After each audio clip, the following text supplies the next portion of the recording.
again, we need to talk about Luis Castillo, this time an article written by Ken Rosenthal about how the Mariners don't want to trade him unless it's going to make the team better. Meaning that the Mariners don't want to be involved in a salary dump there with Luis Castillo. Joe and I will talk about all of that, and then we'll talk about if they should be involved in a salary dump in general, maybe with another team, and we'll wrap it all up by talking about a Justin Hollander quote on MLB Network Radio on Sunday. Thank you guys so much for watching episode 148 of the Hit It Here podcast, part of the Bleav Network, available on all your favorite podcasting platforms. Be sure to give us a 5-star review, like and subscribe to this channel, and this is the Kenneth Warner Shook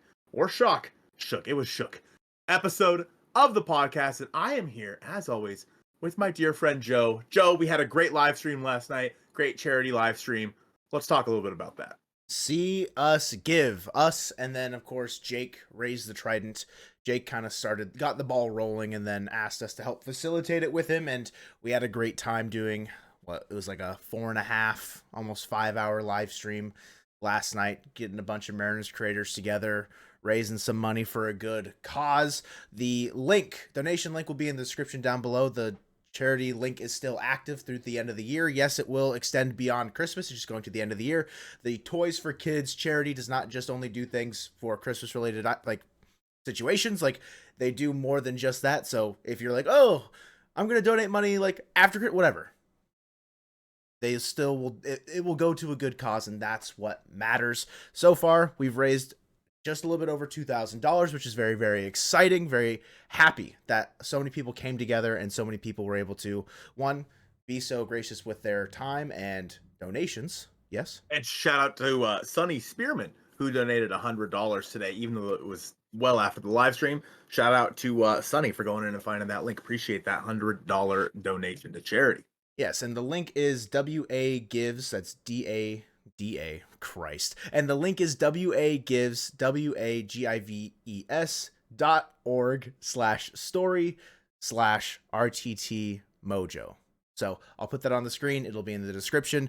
Follow that link and you can donate, and you'll probably get a shout out from us or Jake on Twitter or a podcast just as time goes on. Again, it goes until the end of the year. Appreciate anybody who has already donated, and for all the guests that joined us on the live stream. Jordan Schusterman was there, Marine Layer, so Lyle and TJ were there, Colby, Jay's Trident Podcast, Chad from the Touching Bases podcast was there. We had Aaron Hughes, we had Jage, Wednesday Wharf. It's coming at you, ladies and gentlemen. Wednesday Wharf from Jage. He's firing it up. I don't know. It was a great time. It was an awesome experience. Again, massive. I cannot thank Jake enough for his ability to get people together and orchestrate things, and hopefully he's the glue. Yeah. And hopefully anyone was there that had a good time, that, you guys are sticking here with us on this fine Monday podcast day, where it feels like for the third week in a row we're talking about Luis Castillo. Everyone else, the trade rumors are heating up. They get traded. Bang. Kyle Tucker, bang. It was like a day and a half. Gets traded. Luis Castillo, it's a slow burn. Hot stove, you kind of just had the oven on, you left the door open to heat the rest of the house. It feels like is how the Luis Castillo stuff is going. But there was, I want to say positive news regarding the Castillo trade, because a lot of Mariners fans aren't happy that we have to trade Luis Castillo. It's like a situation that, one, we're not happy to be in. We understand that the pitching market may be very high right now, and that's why they're valuing Castillo so high, and they feel like they can get a significant enough return to make the team better by trading him. The hard part is we know that the $24 million does play a large factor into why the Mariners want to trade him. And then there was that discourse about if they trade him, they're going to set their eyes on Christian Walker, because as it stands right now, they don't have enough money to go out and sign him. He's a little too rich for their blood as it stands right now. But if they get rid of some of that money by trading Luis Castillo, they can go do that. But that felt more like almost like a salary dump-ish situation. Ken Rosenthal hit us up with an article over the weekend detailing how that's not necessarily the case for the Mariners and Luis Castillo. Yeah, his exact words were from the Mariners, "We'll do it, but only if the return makes the team better," which is clearly not a salary dump. We saw plenty of salary dumps last year. Trading Eugenio Suarez was one. The Jared Kelenic to the Braves trade was one of Evan White and Marco Gonzalez's contract. Mariners aren't doing that with Luis, and I think it's a good sign. One of the reasons why it's taking so long for the Luis Castillo stuff to come through is that they don't want to trade him. Nobody wants to trade Luis Castillo, but if the Mariners get the right package, they will. And that's what's taking so long, is that they're waiting until the right package or packages come through the door, and to not trade him just to make a trade, just to make a move. This is, I think, the latest into the offseason we've gone without the Mariners making any sort of major move in recent memory, in my opinion. We've talked about it before. But I think it's, like you said, it's a good thing, because trading Luis Castillo should not be taken lightly. He has meant a lot to this team. Obviously, he was the big trade in the middle of a playoff run. The guy the Mariners went out and needed. They went and got a number one for their staff, and that is exactly what he was. And even in the playoffs, he was incredible. And he then decided to sign that extension with the team when he could have become a free agent after 2023. He decided to sign that extension because he knew immediately that he loved it here. And so it shouldn't be taken lightly that you're going to trade the literal rock of the staff. He's going to go out there and give you 170, 180 innings, give you a 3.5 ERA or below. Like, Luis Castillo is that good. Anyone that is saying that he has zero trade value because of his contract, you're an idiot. Just straight up, you're stupid. Oh, no. Like, if you think that Luis Severino was worth that same amount, and you think that, that's some sort of value there, that's crazy talk. It's just the way it is. I mean, Luis Castillo is so good, and the fact that he's only making $22 million, or $24 million, which to most teams isn't much. But to the Seattle Mariners, it has to be, because that is the way this team is run by John Stanton. And because of that, we have to have these conversations year in and year out. And there was an interesting point brought up in the charity stream where, okay, you trade Luis Castillo. Awesome. You have the money, you go sign Christian Walker. We might be having the same conversation next year about Christian Walker. That the Mariners need to go out there and trade him and trade some of his money because they don't have the money to go out there and fill a new position of need. Like, they have put themselves in these holes time and time again. And there's not really a good way out of it right now, except for the prospects performing.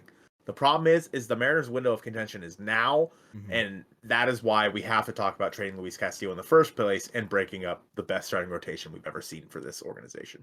You say the prospects as like the solution. There is the also very obvious solution that the front office pulls their head out of their ass and like spends money. Like, obviously, that anyone that's gonna be like, you need to spend money, like in the comments, we know. Guys, you're preaching to the choir. Like, we understand that, because we're looking at the same thing you guys are day in and day out of like what's going on. It's just, as much as we want to try and like have these conversations, like having that part of it be the same, like we're drumming the same beat every single time. Yeah, we've talked about Luis Castillo a lot. I understand that's the same beat there. That's all there is to talk about. However, if it's just like every single podcast is like, John Stanton needs to spend money, it's like, we know.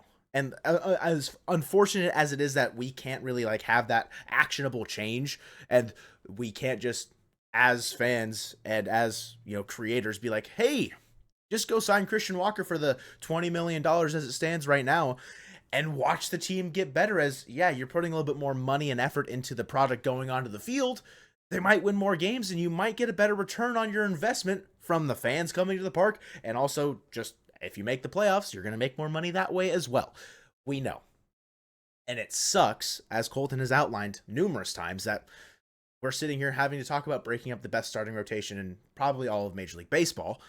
It also like begs the question of like, will anybody ever sign an extension if they know that you're just gonna trade them? Like, it's setting the precedence that like year 2 of a contract that you sign an extension with, more than likely like you might be in the chopping block because of how fiscally like inept this franchise is, as far as just like trying to spend money on the team, even though their profit margins, the revenue are just so high.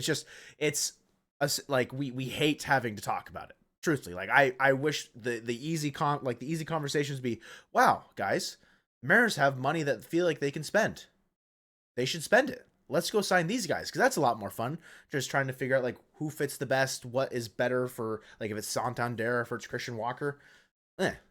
There's many avenues for those conversations to be a lot more enticing and engaging, I think, as opposed to having to talk about, I know this one isn't necessarily a salary dump for Luis Castillo, which is, I think, positive news.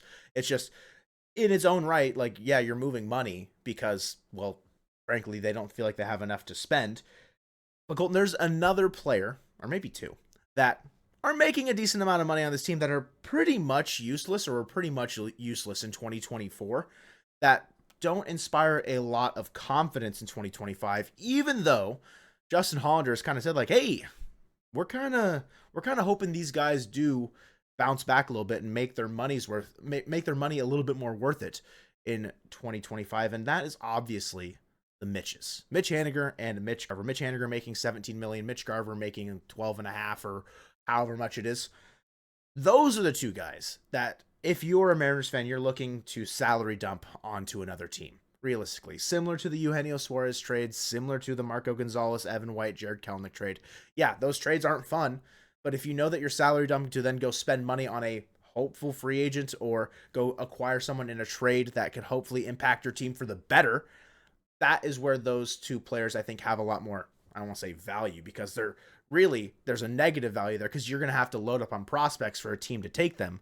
But a fan on Twitter, at Mariners Trades, I can't say your current name, at Mariners Trades, on that what your current, display name is, but been a constant, pushing this idea of why don't we try and dump one of the Mitches, I'd say likely Haniger, onto the Oakland A's along with some prospects because they have to reach, $100 million to not get a grievance from the MLBPA? Potentially. Potentially. So that's not a confirmed thing. That's just like what we're kind of.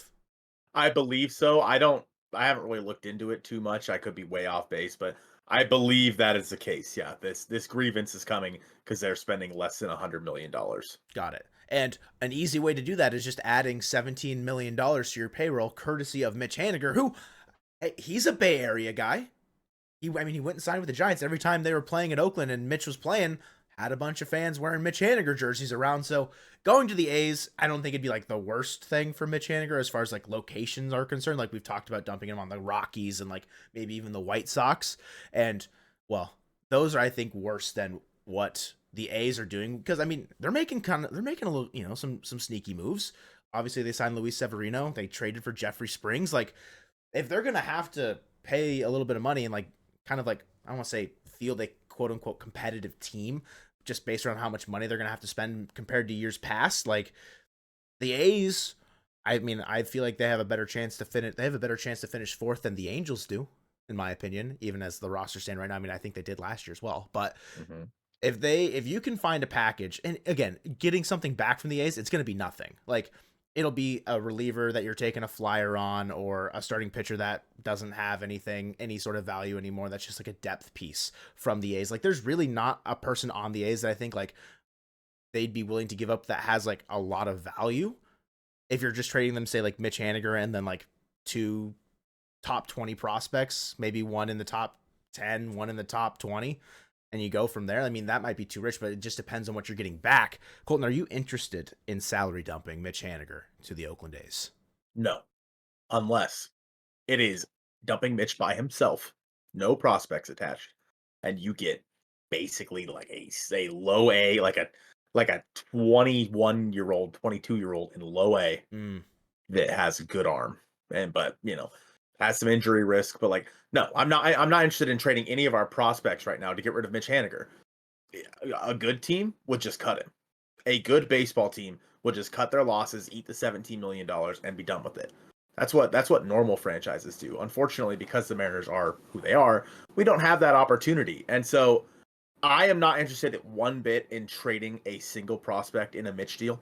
Like if I think it was said in the live stream last night, if I have to give up Michael Arroyo to get Mitch's contract off the books, I'm not doing it. That sucks. Yeah. Like I don't care what I get back.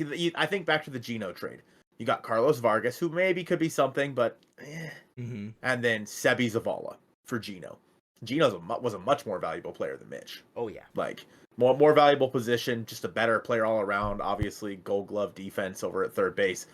Mitch Haniger's none of those things. So you wouldn't get back nearly as much as Zavala and Vargas. Not to say that they were much of anything, but if somehow you can get them to take Mitch's contract for basically free, Like literally, I mean, you could just trade him for cash considerations. I don't care. Trade him for $1. Who was it the Mariners got? Was it Gabe Spire they got for $1?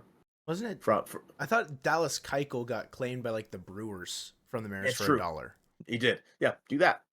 Cool. Like I would rather them eat, even if they have to eat a little bit of Mitch's money just to trade him instead of.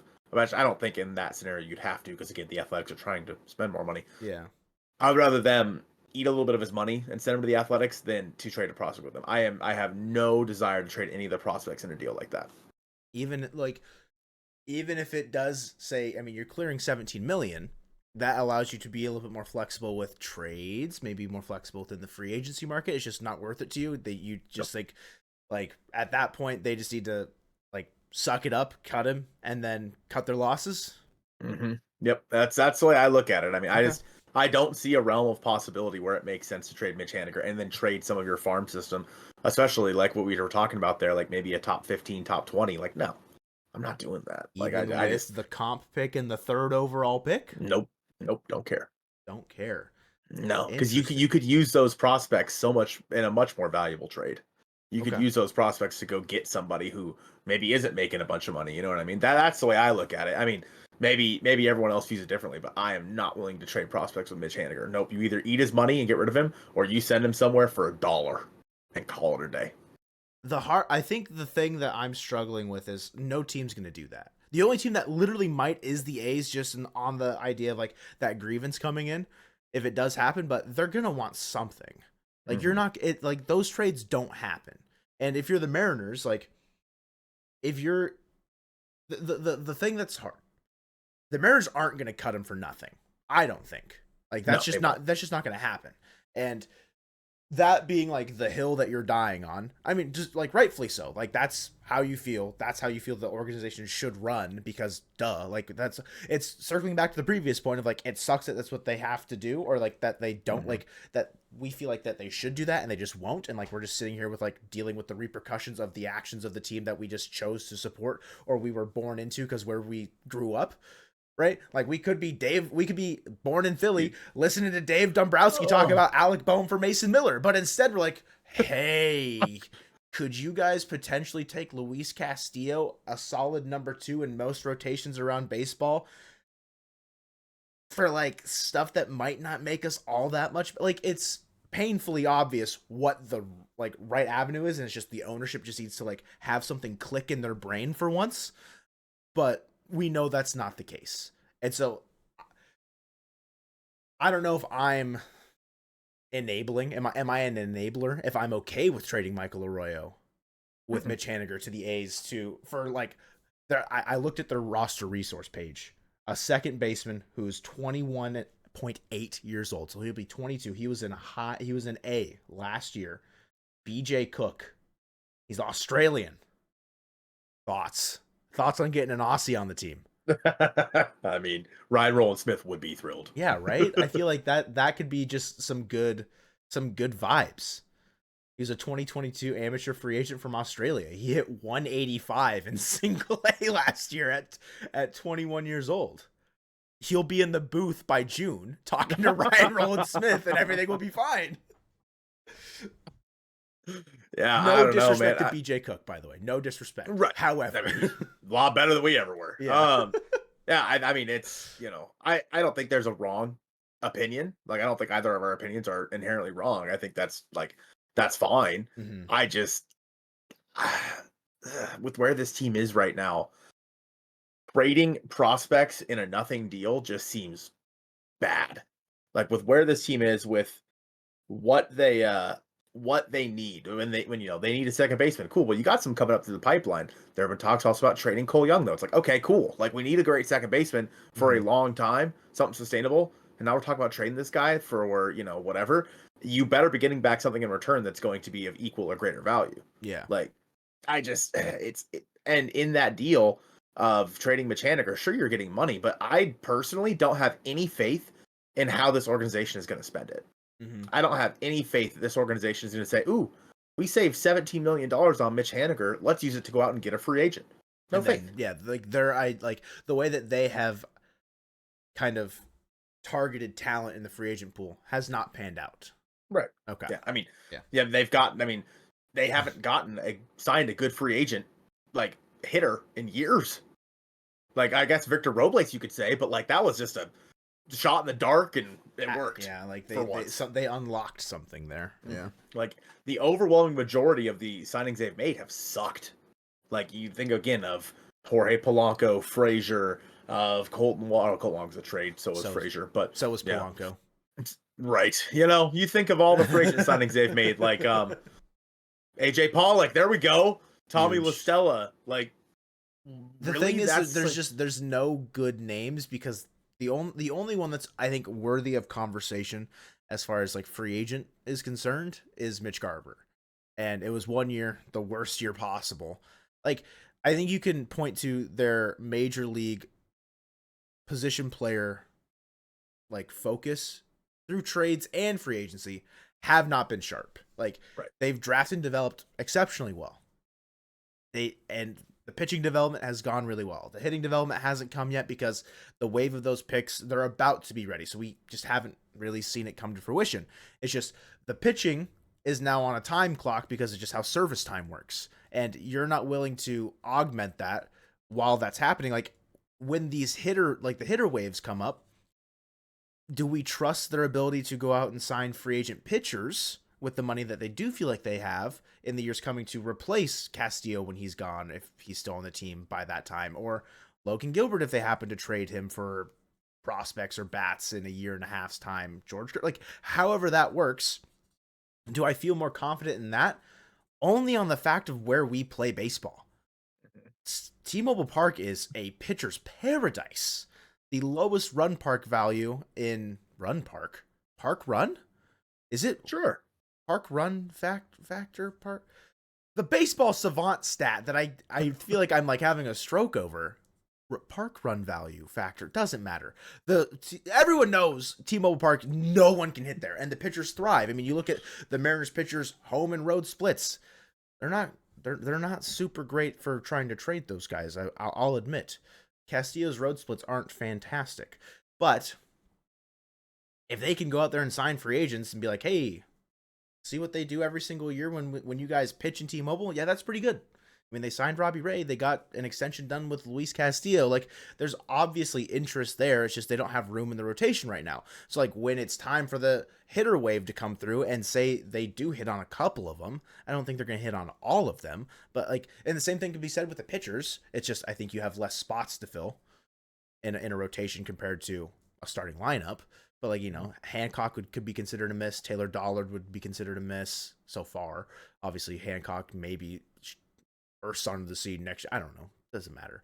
But, like, in 2028, when Harry Ford, Cole Young, Colt Emerson, Lazar Montes, if they're all in the bigs, sure, you've got 4 bona fide controllable players in the middle of your lineup probably. Are you going to have enough pieces around them to sustain an offense? Obviously, Julio will still be there. And then looking at that, like, what's the rotation looking like?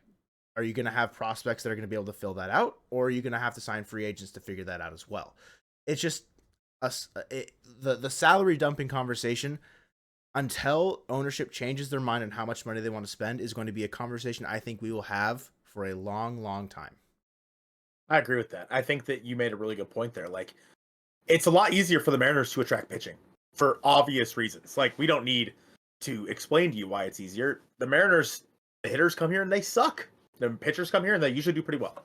Mariners have an easy park to pitch in, and they have a good pitching lab. They're very good at it. It's very clear.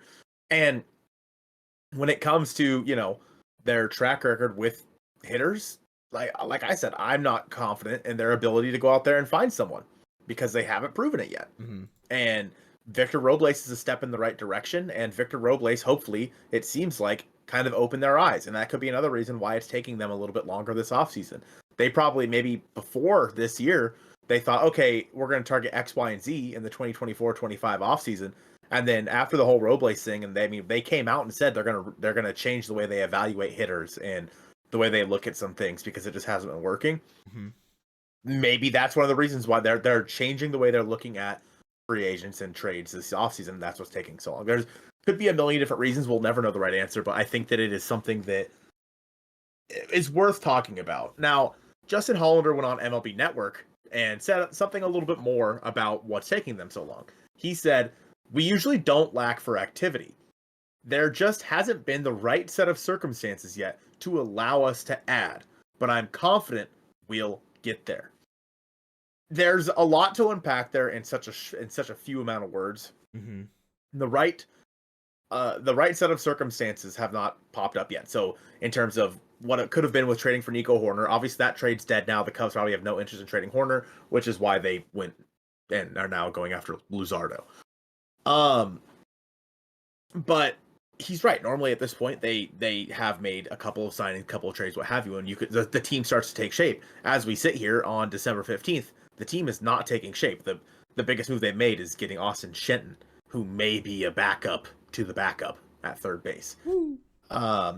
There just hasn't been the right set of circumstances yet to allow us to add. Goes back a little bit to the Luis Castillo thing, saying, good, the right set of circumstances haven't been there because they don't want to salary dump. Mm-hmm. And these teams are like, well, we're willing to take on Luis's salary, so it's fine, blah, blah, you can take less in this deal. No, the Mariners are rightfully so valuing their pitching really high, and that will always be the case. And again, because of the home and road splits, the Mariners will value their pitchers very, very high. Mm-hmm. And so I don't think this is inherently a bad thing to say at all. I think this is completely fine, is because if the Mariners are being very picky about who they go out there and add, they need to add. Just to be clear, they need to go out there and add. They can't just be like, the right set of circumstances. If we get to the end of the offseason and we hear, it just never popped up, the right trade never came through that door. No, I don't want to hear it. Make it happen. Yeah. Make it happen one way or another. You have to, or you're screwed. Because you cannot run back this offense that we had last year, even though somehow Dan Wilson thinks that this offense is a World Series contending offense. Like, this doesn't make sense. So I don't think there's anything wrong with this quote. I just think that it's very hard to sit here and watch other teams make moves while we're just sitting here on our hands. That's the part that is the most frustrating, is like, what other circumstances could you want? Free agents are available to sign. Teams are available to make trades. It's like, there have been numerous signings, numerous trades. The richest contract in MLB history was signed this offseason, earlier than when Shohei Ohtani signed his last offseason. Like, there's been movement. And what do we have to show for it? Arms added to the pile and Austin Shenton. Like, that's great that they're not being reactionary, I think. It's showing that they're not like, it's not like they're doing like a holdout on Luis Castillo. Like, they're holding him ransom to other teams or whatever. But it means that they're not willing to budge on their ideas of what they think his value is, and also where they feel like they need to improve. Maybe if they find guys they like in free agency, they're not pushing the boundary there of like what they want to spend on them. But the hard part is, when you wait around so long, there are going to be teams that will spend more. There will be teams that will be more reactionary, that will take over those spots that you had allocated for teams that you can make trades with. Like you mentioned, the Cubs, they traded for Kyle Tucker. They got rid of Cam Smith. I almost said Matt Shaw. I was like, that's not right. Cam Smith and Isaac Paredes, and then Hayden Wesneski. Now they no longer want to trade Nico Hoerner because they need to fill out that infield somehow, some way. So they're going to turn their eyes to a different team to acquire a starting pitcher with that probably isn't looking for major league talent. Teams that could load up on more prospects to rebuild for the future, like the Marlins, like you're saying. So it's like, yes, it's nice that they're not going for it in the sense of they're going to sell themselves short or overpay for anything. But if you wait around for too long, eventually there's going to be no one at the buyer's table for you. You're going to have your card table set up with a bunch of cards of like, any buyers? No. They're just not going to be there. The stand's going to get closed, and you're just going to be sitting there rolling into 2025 with the same team that didn't make the playoffs, that maybe will get better because the coaching staff has changed and we saw them perform better at the end of the year. Like, don't get me wrong. If minimal moves happen and they come out and they rock our socks off and surprise every single, like, I'll be over the moon, because it's the fact that they unlocked something with guys that needed it to happen. They figured out something that turned the switch and then made them into competent baseball players.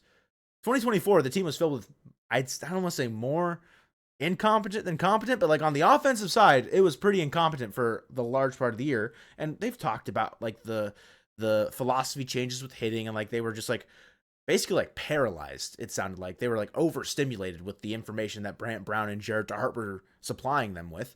If they can simplify that approach, they can hunt the fastball like they want to, and Edgar Martinez wants to bring back batting average, whatever works to make the scoreboard have more runs for the Mariners and the other team to have less, I will be happy. If it's Ryan Bliss and Dylan Moore in the same lineup every day because they're hitting well, awesome. I'm scared if that's the case. I'm frightened beyond belief. I'm shivering in my boots. Jerry, where's yours? I want to lick it. But it's like, what's going on if we can't get the players that we need to upgrade at certain positions? And it's like, they've talked about wanting to move the ball forward. It's just they're having to wait for the right circumstances. Colton, you've talked about it a ton. Roki, is that them waiting for Roki to build the 6-man rotation, or them to trade Luis Castillo after that moment where they somehow win the Roki Sasaki sweepstakes? It's like, are we waiting until January 15th? Are we going to have to wait another month's time for big moves for the Mariners? Because if so, what are we going to talk about for a month? Yeah, we're going to have nothing to talk about on this stupid show. It's a dangerous game the Mariners are playing. It truly is, because it could work out great. Like you said, they could go get Roki. They could get Roki, and then this could all the pieces could start moving. However, if they miss on Roki, and they are still waiting for the potential to trade a pitcher, because I think that part of their pitch they want to use is that 6-man rotation to Roki. That makes sense to want to use that as part of the pitch. The Mariners are better suited than any other team in baseball to do that. The dangerous part of this game is your most valuable trade asset is your pitching for the 25 other teams that think they're contending in 2025. And because of that leaves you with very few teams that are considering taking on prospects. So because of that, you have to trade some of your pitching. And some of the common thought has been that the Mariners are going to wait until teams miss on Max Fried and miss on, Roki, for example, etc. And then teams start to get desperate and they decide to come at the Mariners with bigger and better offers. That may happen. It very well may happen. However, there's also, in the same vein, the chance that those teams decide, fine, like, we didn't get the pitcher we wanted. We'll roll with this guy instead and hope for the best. And we're not giving the Mariners that ridiculous package they're asking for. And if that's the case, then the Mariners will be like, hey, guys, just kidding about that bigger package, by the way. We'll take the first one you offered instead. We need to make this offense better. Because, again, if you get to February 24th, when I'll get to Arizona, by the way, and Ryan Bliss is your second baseman, Dylan Moore is your third baseman, it's unacceptable. And that just means that the Mariners were left without a dance partner to trade a pitcher with at the very end of this offseason, when maybe they're waiting, but moves are happening. Players are coming off the board, and you could look at it in one of two ways. As things are starting to take shape, the Mariners, obviously, again, we talked about it, probably not involved with the Cubs anymore. That's a team you can X off the list. Awesome. What about, like, the Yankees and whatnot? I don't know. Like, do they want to add another pitcher? Maybe. They just traded Nestor Cortez. I doubt it. I doubt they want to add another, but maybe. The Red Sox, for example, a team that might want to add another pitcher after Garrett Crochet. Like, I don't know. Those teams have started to add pitchers, and do the Mariners then not have anyone to trade with at the end of the offseason? I think it's certainly possible, and I think that it's a dangerous game, what the Mariners are doing, and it has a very high potential to blow up in their face, and that is something that I am very, very worried about moving into 25. Hopefully when we record Thursday's episode of the podcast, we actually have something to talk about, because we didn't know what to talk about for this one. But that's going to do it from us here on episode 148 of the Hit It Here podcast, presented by Toys for Kids, the Jake VX1K episode of the podcast, and go Mariners.